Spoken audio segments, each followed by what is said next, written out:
சமூக பயிற்சி மையத்துடைய இன்னைக்கு நம்மளோட டாபிக் என்ன, சமூகத்துடைய பங்களிப்பு என்னவா இருக்கணும், சமூகத்தில் நாம் என்ன பண்ண போகிறோம் அப்படின்ற ஒரு டாபிக். சமூகம் எதை நோக்கி போயிட்டு இருக்கு, என்னால் எவ்வளோ மாற்றங்களை கொண்டு வர முடியும் அப்படின்ற டாப்பிக்கில் ஒருவருத்தாங்க பேச போகிறாங்க நம்ம ஸ்டூடெண்ட்ஸு.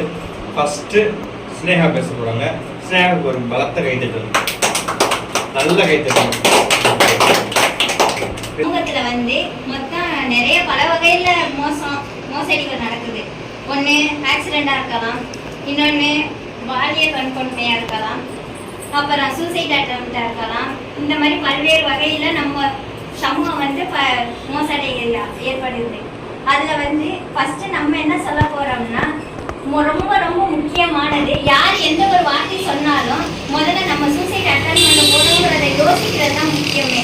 இப்போ என் கூட படித்த 4 பசங்க சூசைட் அட்டன் பண்ணி இறந்து போயிட்டாங்க.